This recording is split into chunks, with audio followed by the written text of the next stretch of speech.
Tak terasa tinggal beberapa hari lagi ajang paling bergensi di ASEAN, yakni Piala AFF akan dimulai. Di mana ajang itu bakal diikuti oleh 10 negara yang terbagi di dalam 2 grup. Untuk negara tercinta Indonesia, mereka akan bergabung di grup B bersama Myanmar, Laos, Filipina, dan Vietnam. Sementara sisanya akan berada di grup A seperti Thailand, Malaysia, Singapura, Kamboja, hingga Timor Leste. Dan saat ini sudah ada beberapa tim yang mengumumkan skuadnya seperti Thailand, Malaysia, hingga Kamboja. Dari 3 tim itu kejutan datang dari Kamboja karena mereka bakal diperkuat oleh 8 pemain naturalisasi. Dan untuk itu, inilah cerita tentang rival-rival Indonesia di ajang Piala AFF tahun ini.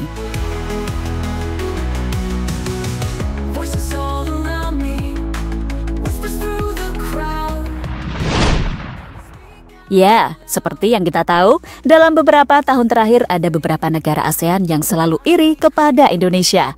Di antaranya adalah Malaysia dan Vietnam.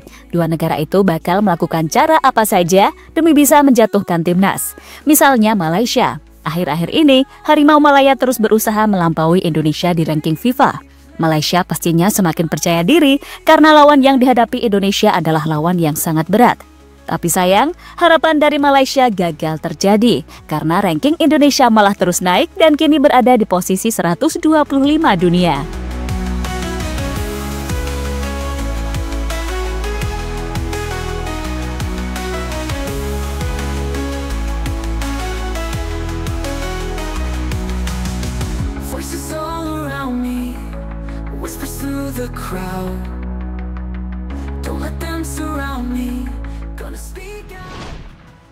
Tak hanya ingin melampaui ranking Indonesia, Malaysia juga bertekad untuk menyamai level yang saat ini dimiliki Indonesia.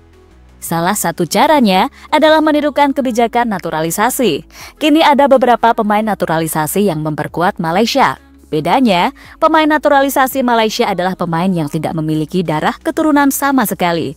Dan hampir semuanya adalah pemain yang sebelumnya sudah malang melintang di Liga Malaysia. Kini pemain-pemain naturalisasi akan diandalkan Malaysia di ajang Piala AFF tahun ini.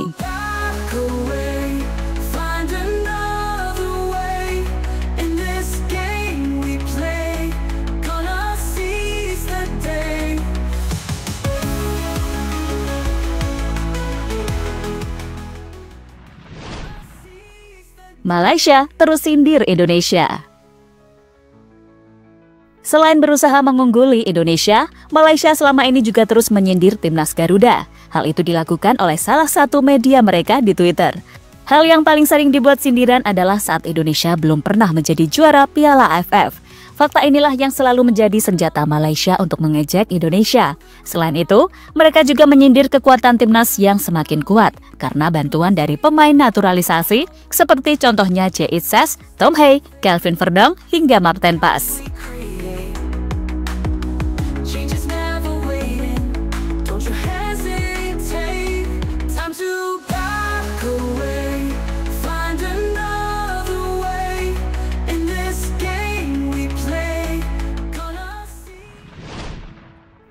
Faktanya, cara Indonesia sering ditiru negara ASEAN lain. Malaysia mungkin tidak sadar karena selama ini cara yang dilakukan oleh Indonesia mulai ditirukan oleh beberapa negara di ASEAN, misalnya Thailand dan Vietnam, yang di ajang Piala AFF tahun ini akan menggunakan pemain keturunan dan pemain naturalisasi. Padahal cara seperti itu akan dilakukan oleh Malaysia, karena mereka juga akan memakai pemain naturalisasi. Tentu sebuah hal yang sangat lucu, karena saat mereka mengkritik Indonesia, mereka tak sadar, karena sejatinya Malaysia juga melakukan apa yang sebelumnya dilakukan Indonesia.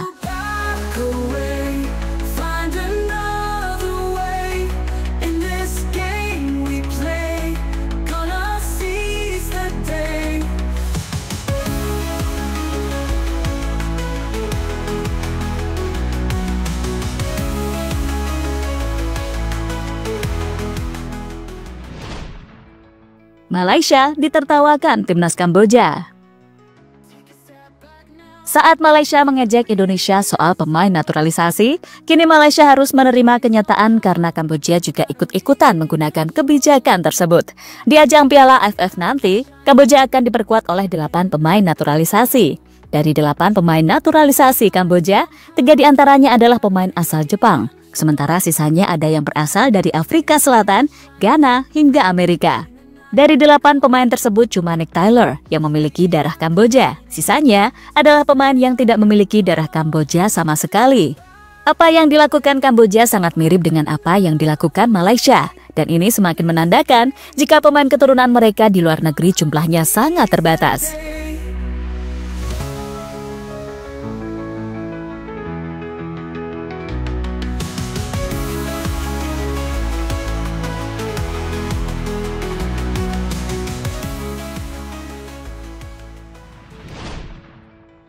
Malaysia mendapatkan masalah besar di Piala AFF.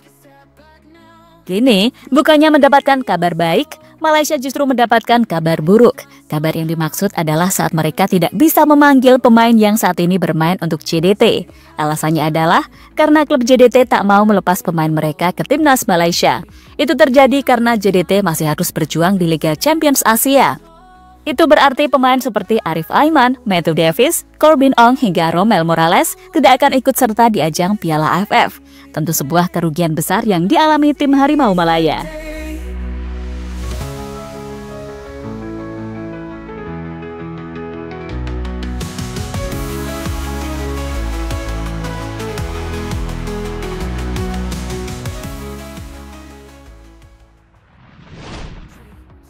Indonesia pede dengan skuad U22-nya. Saat semuanya menggunakan pemain senior, berbeda dengan Indonesia yang akan mengandalkan pemain U22. Hal ini sengaja dilakukan karena Piala AFF memang bukan prioritas utama bagi PSSI. Prioritas utamanya adalah di babak ketiga kualifikasi Piala Dunia. Yang mana babak itu bisa menentukan nasib Indonesia apakah lolos ke Piala Dunia atau tidak. Selain itu, kualifikasi Piala Dunia juga diakui FIFA. Sehingga, jika Indonesia meraih kemenangan, maka mereka akan mendapatkan poin yang sangat lumayan.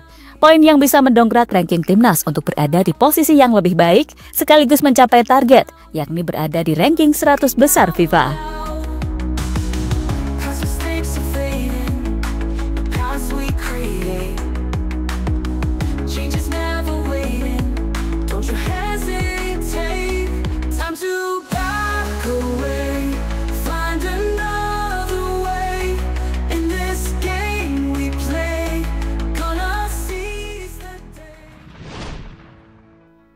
Kini menarik dinantikan ajang Piala AFF tahun ini. Meski hype-nya semakin menurun, tapi apa salahnya mencoba tetap menikmati dan sambil berdoa supaya Indonesia dapat meraih hasil terbaik. Untuk lawan pertama, Indonesia akan melawan Myanmar pada tanggal 9 Desember mendatang, di mana laga tersebut akan berlangsung di markas Myanmar.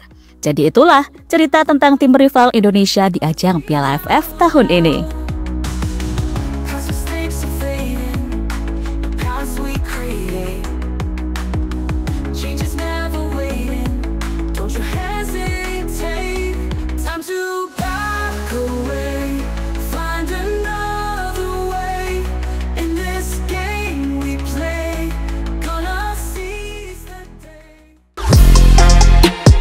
Halo, izin iklan sebentar ya guys. Jadikan ruangmu bernuansa timnas. Temukan beragam poster dinding, sepak bola dan timnas dengan desain menawan, kualitas premium dan harga yang tidak akan menguras kantong. Segera klik link Shopee di deskripsi video ini dan dukung timnas dengan sepenuh hati. Mulai dari dinding rumahmu.